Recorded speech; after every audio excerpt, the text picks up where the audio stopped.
calon guru penggerak angkatan 9 dari SMA Negeri 1 Pagiangan. Pada kesempatan hari ini, saya akan melaksanakan modul 2.3 tentang supervisi akademik. Kegiatan supervisi akademik sebagai bentuk bagian dari refleksi kemampuan diri yang nantinya menjadi bahan untuk pengembangan kompetensi diri sebagai guru. Alur supervisi akademik ada 3 alur.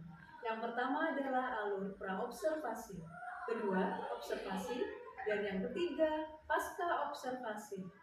Untuk hari ini saya akan melaksanakan alur yang pertama, yaitu praobservasi. Hari ini saya sudah ditemani rekan saya, Bapak Evi Sunaria, guru sosiologi dari SMA Negeri 1 Pagiangan. Assalamualaikum Pak Evi. Waalaikumsalam warahmatullahi wabarakatuh, Bu Eva.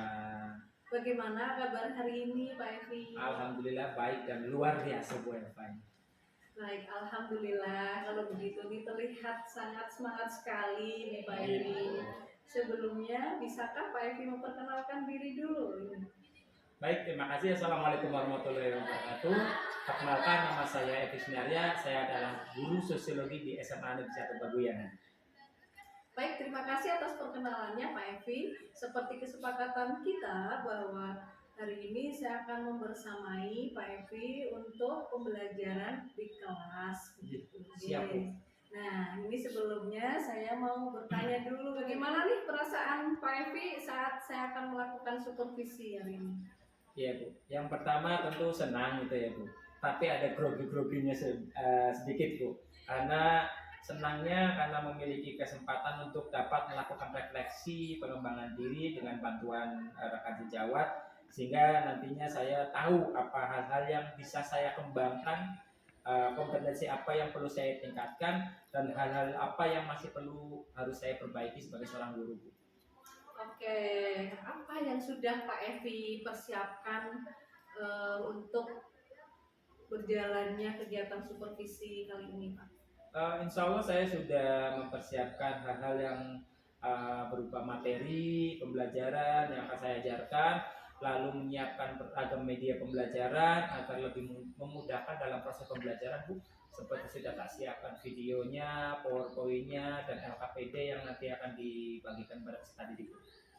Oke, bagus sekali. Ini tujuan pembelajarannya yang ingin Pak Evi capai dalam pembelajaran nanti apa ini, Pak?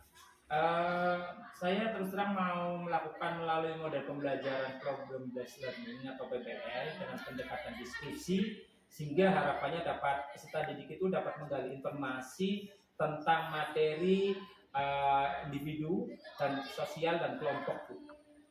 Oke, ini tadi dengan PBL ya, Pak Evi harapannya bisa menggali informasi individu tentang apa tadi Pak? Individu, kelompok dan hubungan sosial. Hubungan sosial, ya. Berarti nanti dengan ada studi kasus seperti itu mungkin ya Pak. Ya. Nah, dari tujuan pembelajaran yang Pak Evi sampaikan tadi, hal yang ingin Pak Evi kembangkan dalam proses supervisi kali ini, itu baik dari murid maupun dari diri Pak Evi sendiri itu apa Pak? Untuk murid ya Bu ya, tentunya saya ingin murid-murid saya itu dapat mencapai tujuan pembelajaran itu dengan baik. Sementara hal ini tujuan utamanya untuk meningkatkan keaktifan dan peran serta peserta didik itu, Bu.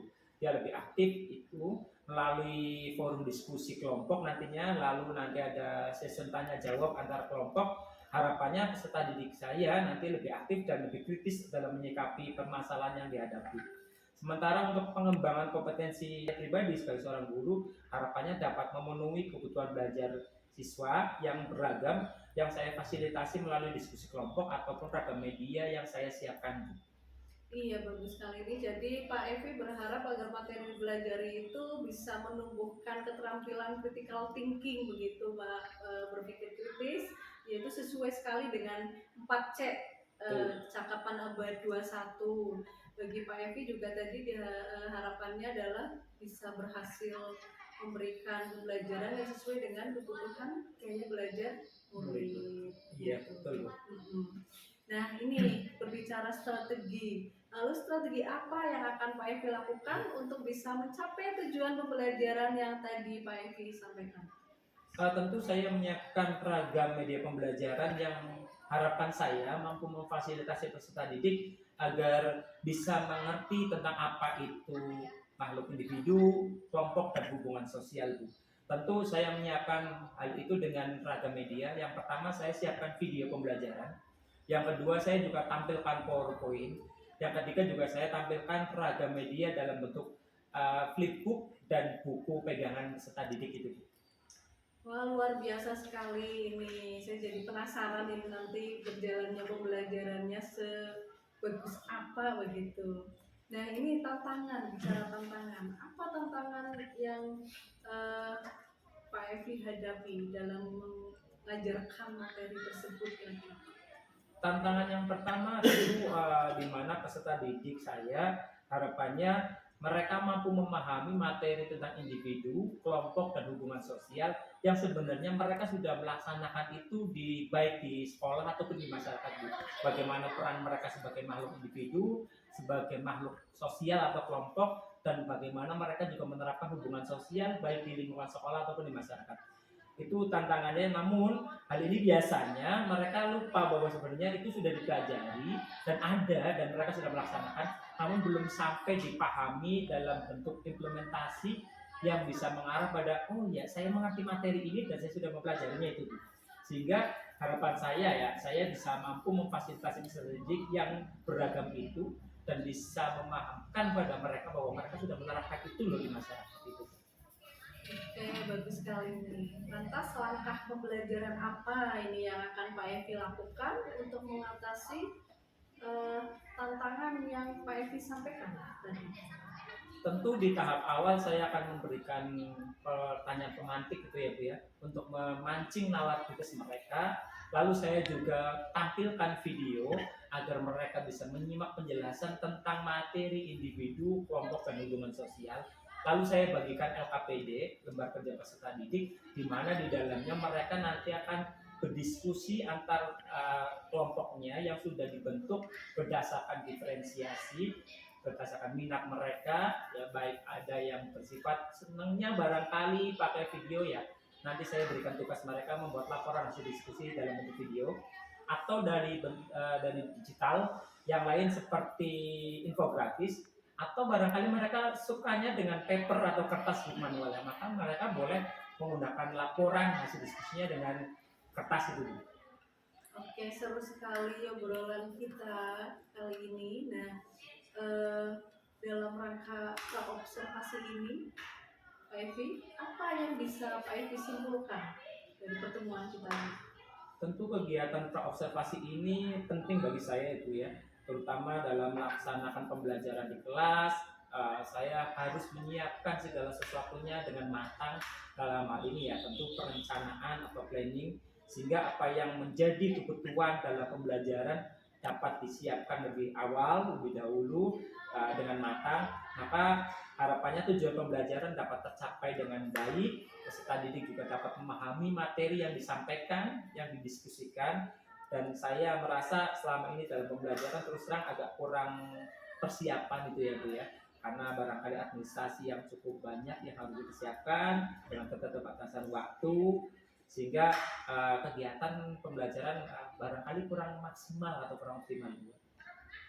Iya, jadi secara tidak langsung praobservasi ini kita diingatkan poin-poin penting apa saja yang perlu dipersiapkan dalam pembelajaran begitu ya Pak Evi, biar pembelajaran bisa lebih optimal, lebih maksimal. Ini sama seperti yang saya rasakan ini Pak Evi, dengan adanya praobservasi ini guru menjadi lebih siap pastinya dalam mengajar. Nah, ini ada lagi yang ingin Pak Evi sampaikan? Saya kira cukup Bu. Cukup. Oke, baiklah Pak Evi. Terima kasih sekali ini sudah memberikan informasi sebelum kita melakukan supervisi di kelas. Semoga apa yang Pak Evi rencanakan dapat terlaksana dan pembelajaran bisa berjalan dengan optimal Pak Evi sesuai dengan apa yang telah direncanakan, dan semoga juga diskusi kita bisa membawa manfaat. Amin. Oke, kita akhiri Pak Evi. Assalamualaikum. Waalaikumsalam warahmatullahi wabarakatuh. Oke, demikian tadi kegiatan praobservasi praktik supervisi akademik modul 2.3. Semoga bermanfaat. Assalamualaikum warahmatullahi wabarakatuh. Waalaikumsalam warahmatullahi wabarakatuh. Baik, assalamualaikum warahmatullahi wabarakatuh.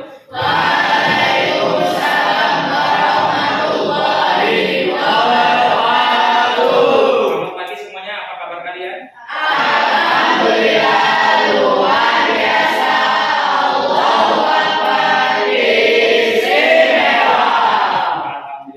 semoga kalian selalu dalam kondisi sehat walafiat, bahagia, jangan lupa selalu bahagia dan tersenyum. Kita tolong ketua kelas pimpin doa dulu. Duduk siap, gerak. Doa mulai. Doa selesai. Ya, terima kasih. Semoga setiap aktivitas yang kita awali selalu dengan berdoa memudahkan segala urusan kita dan hajat kita dikabulkan. Amin. Amin. Saya presensi dulu. Adisti, Alfred, Hadir. Alivia Nur, Anissa Hawa. Baik ya. Biasakan Anda menginformasikan pada teman-teman yang hari ini tidak masuk untuk menanyakan atau memberi kabar, ya, menanyakan kabarnya, lalu memberikan kabar bahwa di sekolah misalnya ada penugasan yang harus dilengkapi. Silakan disiapkan dulu alat tulisnya. Disiapkan dulu alat tulisnya. Ya, kesiapan Anda menentukan masa depan Anda. Barang siapa yang bersungguh-sungguh, dia yang akan berhasil. Untuk kesungguhan Anda yaitu mempersiapkan segala sesuatunya. Pada pertemuan kemarin kita membahas tentang penelitian sosial, di mana kalian sudah mengetahui tahapan-tahapan dalam penelitian sosial. Dan pada hari ini materi yang dipelajari yaitu tentang individu, kelompok, dan hubungan sosial. Oke. Tujuan pembelajarannya yaitu dengan menggunakan media yang Anda pilih sendiri, ya, sesuai dengan minat, bakat, cakapan Anda, mampu berpikir kritis, kreatif dalam menganalisis materi tentang individu, kelompok, dan hubungan sosial.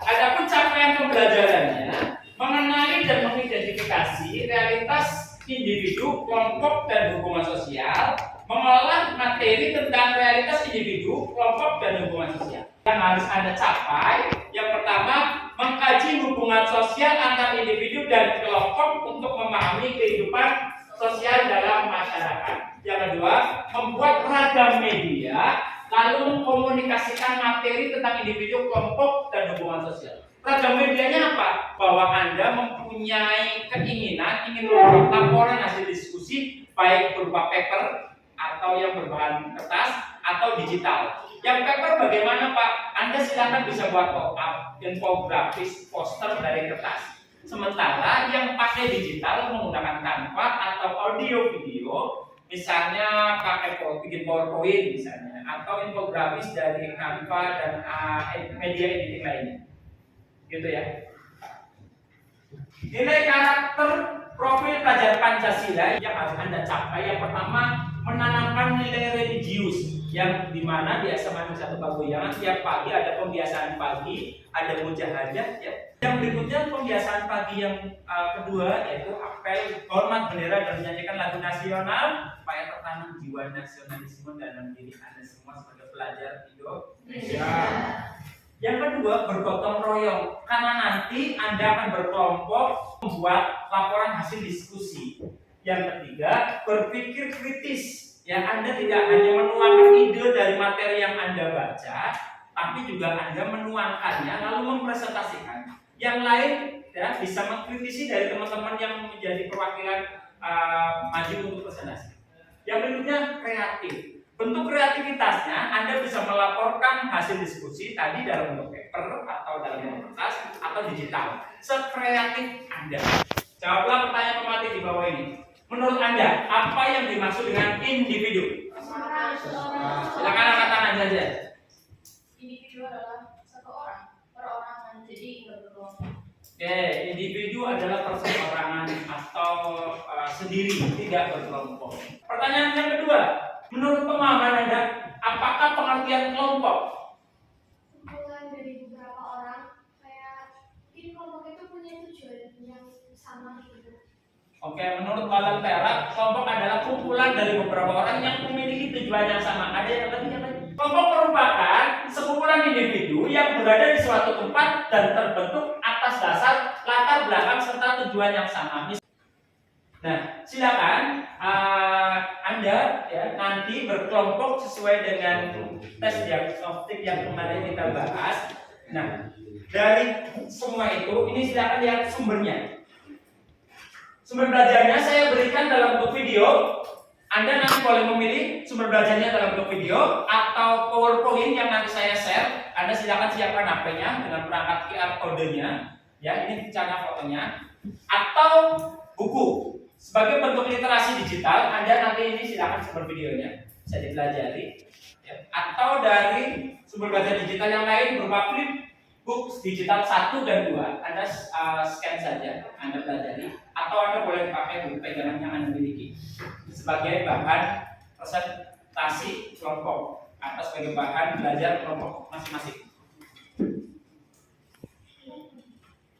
Atau ini e-booknya. Pak, saya nggak mau pakai buku ini, misalnya e-book ini sudah saya sediakan e-booknya. Saya sediakan videonya, saya sediakan flipbooknya, saya sediakan e-booknya, dan Anda sudah punya buku pegangan masing-masing. Itu yang nanti jadi bahan sumber diskusi kelompok masing-masing. Oke, nanti buat laporan hasil diskusinya sesuai dengan pilihan kelompoknya masing-masing. Bisa berupa kertas, apa saja dari kertas, pop-up book misalnya, poster, infografis dari kertas ya, atau berbasis digital, PPT, PowerPoint, infografis atau video, monggo lah. Ya, saya berikan Anda kebebasan berkreativitas. Dan nanti ini ada LKPD-nya, ya, diisi sesuai dengan petunjuknya. Lalu ada refleksinya. Refleksi itu fungsinya tentang pembelajaran yang hari ini sudah dilewati, lalu hal apa yang menarik dari pembelajaran hari ini, lalu hal apa yang bisa Anda dapatkan dari pembelajaran hari ini. Itu saja ya. Lalu silakan berkumpul dengan gurunya masing-masing. Lalu dari hasil diskusinya buatlah pelaporan produknya dalam bentuk berbasis kertas boleh, itu ada pop-up, poster dan kawan-kawannya ya, atau berbasis digital berupa video, PowerPoint, infografis atau berbagai macam media yang bisa Anda buat seperti dengan aplikasi Canva, CapCut dan sebagainya. Kerjakanlah sesuai dengan LKPD. Silakan Anda juga buat misalnya LKPD-nya boleh diisi. Silakan LKPD-nya diisi sesuai dengan petunjuk. Jika ada kesulitan boleh ditanyakan, dan nanti kriteria penilaiannya tentang kreativitas, tentang public speaking Anda, cara menyampaikannya, lalu ada norma penilaian yang akan saya isi. Kekompakan Anda juga berpengaruh.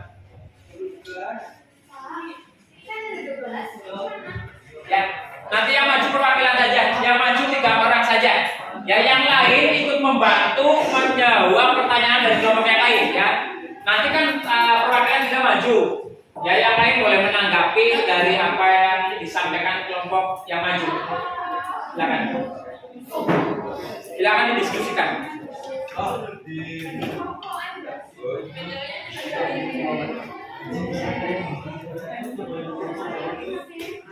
Buat laporan yang kreatif, sistematis dan mudah dipahami.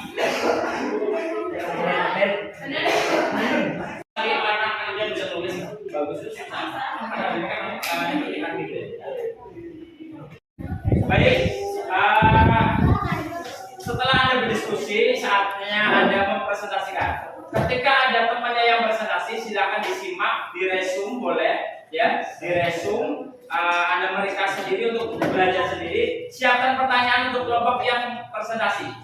Ya, selagi temannya presentasi, perwakilan dari kelompok Anda silakan membantu menjawab pertanyaan dari kelompok lain. Anda boleh menyanggah, boleh bertanya, atau boleh sekedar memberi apresiasi. Oke, silakan saya beri waktu untuk kelompok yang baru kelompok 1 ya. Berbasis kertas ya, dari Pokabi. Ya, silakan. Yang lain boleh menyimak, boleh bertanya, punya pertanyaan. Baik, saya buka dulu. Assalamualaikum warahmatullahi wabarakatuh. Waalaikumsalam warahmatullahi wabarakatuh. Jadi berdiri di dalam kelompok kami di sini akan mempresentasikan tentang interaksi sosial. Sebelumnya, perkenalkan kami dari kelompok 1 akan mempresentasikan Informasikan tentang interaksi sosial. Sebelumnya perkenalan dulu, nama saya Dian Nisa Putri sebagai moderator yang akan menuntun kalian ke jalan yang benar. Nama saya Nur Gabidani sebagai pemateri. Saya Natasha Nita sebagai pemateri. Saya Fatima sebagai ngapulan. Baik, untuk mengefektifkan waktu, kita langsung saja ke acara untuk membacakan materi yang akan disampaikan. Ya, jadi yang pertama kita akan membahas tentang sosial. Tentang sosial adalah hubungan dua kali konstruksi kata beberapa biar kuat adanya. Pertama, kata sosial dari dua komunikasi melalui kontak langsung maupun tidak langsung, serta dalam hubungan ini dapat saling bekerjasama atau berkonflik secara formal maupun informal. Yang kedua adalah faktor-faktor interaksi sosial, ada 4 yaitu imitasi, sugesti, identifikasi, dan simpati. Baik, inilah sedikit materi yang dapat kami sampaikan. Apakah ada yang ingin menanggapi dari kelompok lain? Kalau kelompok lain ada yang ingin menanggapi dari kelompok 1, dia membuat karya hasil diskusi dalam bentuk pop-up ini keren ya, pop-up-nya. Bisa Anda lihat, bisa Anda saksikan, ini berbasis kertas dari kelompok 1 yang bisa dibaca, bisa dipelajari juga. Ya, jadi ada unsur melihatnya, ada unsur membacanya. Silakan yang lain boleh menanggapi atau bertanya atau membaca sesi. Baik, apakah ada lagi yang ingin bertanya?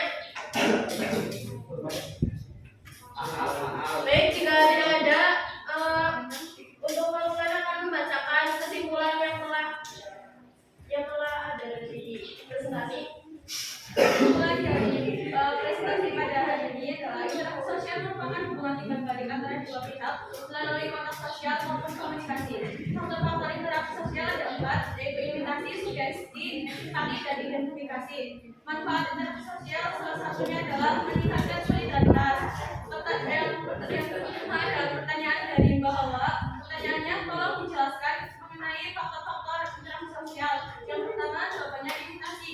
Imitasi adalah tindakan meniru orang lain. Sugesti memberikan pandangan dan pandangan tersebut diterima oleh pihak lain. Identifikasi kecenderungan untuk menjadi sama dengan orang lain, dan simpati merasa tertarik dengan orang lain. Terima kasih. Baik, inilah yang dapat kelompok kami sampaikan. Mohon maaf bila ada kesalahan kata. Kami akhiri. Wassalamualaikum warahmatullahi wabarakatuh.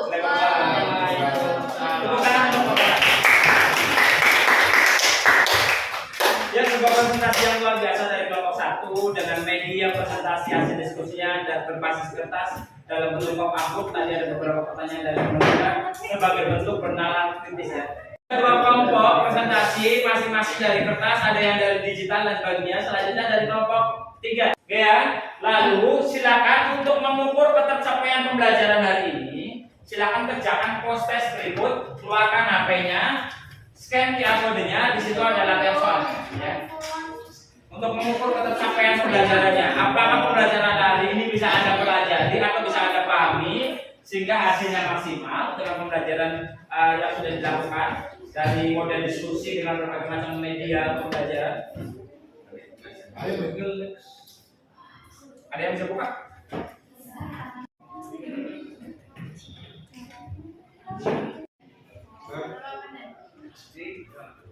Oke, silakan dari pertemuan hari ini, adakah yang ingin menyimpulkan materi yang dipelajari pada pagi hari ini?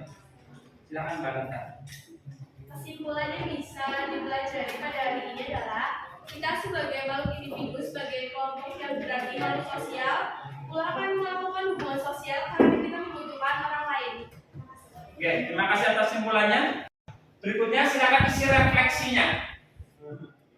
Refleksi pembelajaran hari ini silakan bisa Anda QR code-nya bisa di-scan juga. Refleksi pembelajaran hari ini, apa yang Anda rasakan, ya?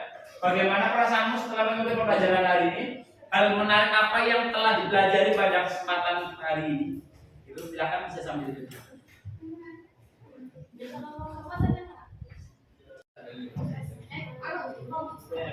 Oke, sudah ya? Terima kasih atas pembelajaran yang luar biasa dari Anda. Hari ini kita belajar banyak hal, bahwa kita ternyata ada banyak media, ragam media pembelajaran yang bisa Anda eksploitasi karena Anda sekarang punya smartphone. Itu bisa Anda cari referensinya dari HP, dari internet. Atau Anda yang tidak suka dari internet atau keterbatasan pakai data, sebenarnya kita boleh menyerah dengan keterbatasan from zero to hero. Ada orang yang bilang tapi dia tetap mau belajar. Yang ada keterbatasan dia tetap bisa berhasil. Oke, itu saja yang bisa saya sampaikan pada kesempatan hari ini. Kita tutup dengan doa bersama-sama. Dan sebelum kita akhiri pembelajaran, berdoa. Doa selesai. Terima kasih. Saya akhiri. Assalamualaikum warahmatullahi wabarakatuh. Waalaikumsalam warahmatullahi wabarakatuh. Tepuk tangan untuk kita semua. Assalamualaikum warahmatullahi wabarakatuh. Saya Eva Uniati, calon guru penggerak Angkatan 9 SMA Negeri 1 Pakuyangan. Baik, hari ini saya dengan Pak Evi telah melaksanakan kegiatan supervisi di kelas 10 untuk mata pelajaran sosiologi. Di sini juga hadir sebagai observer yang sudah melihat dan mendampingi kegiatan pasca supervisi dengan rekan sejawat. Tadi sudah luar biasa sekali pembelajaran yang dilaksanakan. Hari ini saya tetap ingin memberikan saran dari kegiatan pelaksanaan supervisi tadi ya Pak Evi. Ini saya melihat kegiatan pembelajaran di kelas Pak Evi tadi sudah sangat baik. Begitu, antusias murid juga sangat terlihat aktif dan semangat dalam proses pembelajaran. Namun demikian, tetap ada beberapa hal ini yang perlu saya sampaikan demi peningkatan perbaikan ke depannya, yakni dalam proses memenuhi kebutuhan belajar murid. Bahwa ada banyak sekali atau banyak murid Pak di kelas ini dengan berbagai keberagaman, keanekaragaman, kebutuhan gaya belajar yang pastinya berbeda pula. Nah ini jadi sebagai guru sebaiknya itu kita bisa memenuhi kebutuhan belajar mereka agar hasil belajarnya juga lebih optimal Pak ya. Jadi nanti ke depan itu Pak Evi bisa melakukan pemetaan yang lebih baik untuk bisa mengidentifikasi kebutuhan gaya belajar murid. Begitu Pak Evi. Baik Bu, terima kasih atas masukannya. Semoga saya bisa melaksanakan itu dengan baik lagi untuk perbaikan ke depan. Oke, ini jadi adakah hal yang masih Pak Evi ingin tanyakan? Iya Bu, ini ada hal-hal yang agak sedikit mengganjal Bu. Terus terang ketika pembelajaran di kelas dengan keberagaman anak yang istimewa itu, terus terang saya ingin berusaha untuk memenuhi kebutuhan belajar murid itu. Namun saya mengalami kendala, langkah-langkah apa yang kiranya perlu saya siapkan itu Bu, harus bagaimana gitu Bu. Oke, baik Pak Evi, ini pertanyaan bagus sekali. Untuk mengetahui kebutuhan belajar murid yang beragam tadi, yang berbeda-beda, kita dapat melakukan asesmen diagnostik awal ya Pak ya. Nah itu bisa dengan beberapa cara, bisa menggunakan angket, atau wawancara, atau juga Pak Evi bisa diskusi bertanya dengan sama rekan guru yang mengajar di kelas yang sama. Bisa juga dilengkapi dengan lembar observasi Pak pada saat pembelajaran berlangsung di kelas. Begitu Pak Evi. Jadi Bu, terima kasih Bu. Semoga saya bisa menerapkan apa yang tadi Bu Eva sampaikan, bisa lebih berpihak pada murid dengan belajar untuk memenuhi kebutuhan belajar murid Bu. Oke, sama-sama Pak Evi. Semoga kita bisa menerapkan pembelajaran yang sesuai dengan kebutuhan belajar murid, menciptakan pembelajaran yang berpihak pada murid. Oke, demikian kegiatan pasca supervisi akademik dengan rekan saya Bapak Evi. Sekian, wassalamualaikum warahmatullahi wabarakatuh. Waalaikumsalam warahmatullahi wabarakatuh.